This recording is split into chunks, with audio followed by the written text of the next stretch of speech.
couldn't believe that this kind of a program was even available. It's definitely extended my mom and dad's life, and it's probably extended mine too. We derive satisfaction out of watching people being able to stay at home and live the last years of their life out in the community and the place that they want to be.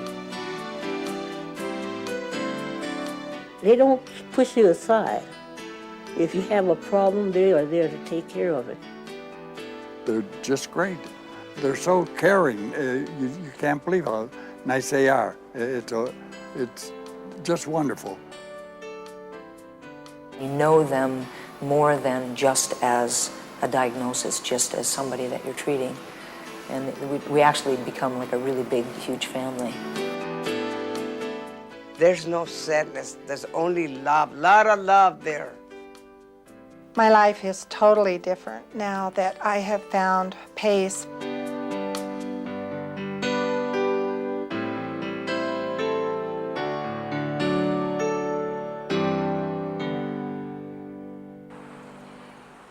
It's bright and early on a Monday morning, and Teresa Arsaga is raring to go. Until recently, though, she hardly ever left the house. I have arthritis in my shoulders, arthritis in my knees. I couldn't walk. I was just sitting here in a nightgown. I didn't even bathe myself or take care of myself. I used to ask God to take me, that I want to die. I used to be very upset, very lonely and very upset. But not anymore. Buenos dias. Several times a week, a driver for the PACE program comes to pick up Teresa and take her to a PACE center where she'll spend the day. Good morning, Paul. How you doing? My driver, he helps me. He puts me in the van. He puts us music. He said, what kind of music you like? So he said, way back, so he has the cassette saying, everybody's singing.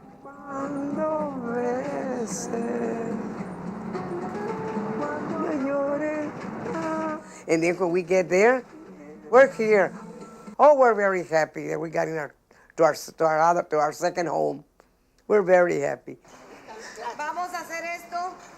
At the PACE Center, Teresa does crafts, We follow what they tell us to do. attends a meeting with social workers, Thank you. has lunch, and sees a doctor. The program serves older people like Teresa who need long-term care. In a sense, it's a one-stop shopping model that gives them the opportunity to avoid fragmentation and doesn't let them get lost in the system of social services. That's possible because of a team approach to care. We went to visit her yesterday, and she told us that she felt better. Several times a week, there's a meeting of PACE professionals, including a doctor or nurse, physical therapist, social worker, and transportation coordinator, to discuss the care of participants like Teresa. She's being seen right now in physical therapy for her knee and also is riding the bike a little bit. Is there any problem with her continuing to do that while she's on the medication? The care here is centered on a concept of a team making decisions. That group meets to review what happened yesterday, what's going to happen today, what new problems have come up on individuals the last night, what new things we have to take care of, how we have to adjust their plans of care. And if you'll take some deep breaths with your mouth open, Shirley. The care plans are comprehensive, encompassing medical treatments and tests, medications, rehabilitation therapy, social activities, meals, and help with the tasks of daily living.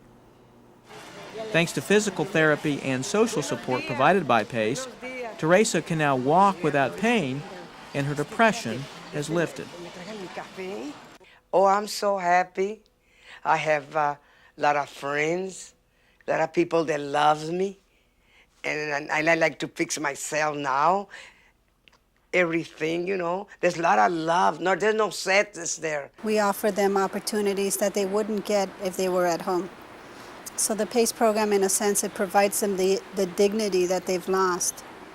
It gives them the opportunity to become active in the community at their own capacity, and it gives them the opportunity to remain in a loving environment with their family as well as at the center as long as possible. Services are most often provided at PACE centers where participants typically spend 2 or 3 days a week. But the PACE team also works with enrollees in other settings, such as hospitals and nursing homes. And they often visit participants at home. In Teresa's case, the PACE program provides a nursing aide several times a week to help her around the house. She cooks for me. She helps me take a bath. She helps me a lot. I love her like a daughter. That help, along with visits to the PACE Center, allows Teresa to continue living at home. She's getting, I think, care that I wouldn't be able to do it on my own, even as hard as I could try. So it's a big relief on my part that I don't have to be constantly monitoring her during the day. The PACE team also pays close attention to the needs of full-time caregivers like Bonnie Jensen. Her husband Stan suffered a stroke and lost the use of his right arm and his ability to speak. I was getting pushed to a place where I don't think I was a very good caregiver. I got to be kind of grouchy, and I was crowded. I had all these decisions and all these things I had to take care of, and there just weren't enough hours.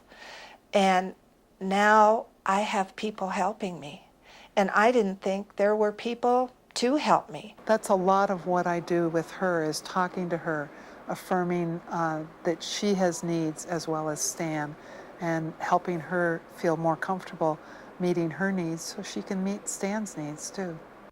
The PACE program is financed by pooling Medicare and Medicaid funds. Participants not eligible for Medicaid pay part of the cost privately. PACE receives these funds as a set monthly per person or capitated payment. You have to make the tip of your tongue go up behind your teeth. La. In return, the program assumes full financial risk and provides whatever services are needed, including those that Medicare and Medicaid may not cover. For example, in other settings, physical therapy usually stops once a person reaches a certain point, not at PACE.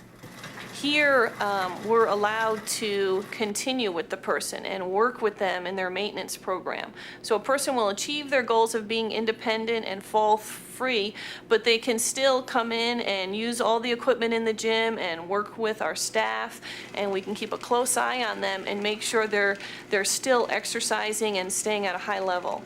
The team's freedom to be creative in meeting participants' needs sets PACE apart from other programs. There's not paperwork to pass through, and there's no approval process from a higher group. It's all based on what individuals need. What is their need to keep that person living in the community? And that's how our decisions are made. That's on every level. The decisions are made at the level of those who take care of them, by the people who are taking care of them. Tell me if you feel okay. If there's any, you feel bad, let me know. The flexibility of PACE permits the program to do more for less money than it typically costs Medicare and Medicaid to provide care to frail elders. That's accomplished in part by keeping PACE participants healthier and out of hospitals and nursing homes. It's well seated over. Because the PACE team can respond rapidly to any changes in a person's condition, they're often able to prevent problems from becoming more serious. Close monitoring of participants' medication use also helps. We even have them come in the center every day to make sure they take their medicines. And their medical problems, which used to be very complex, become very simple. And their medical issues become very much smoothed out. So they no longer are spending time in the hospital, spending time in the emergency room. In addition, PACE participants can see a doctor as often as necessary without being rushed. Thanks in part to such individualized attention, satisfaction rates among PACE participants and their families are very high.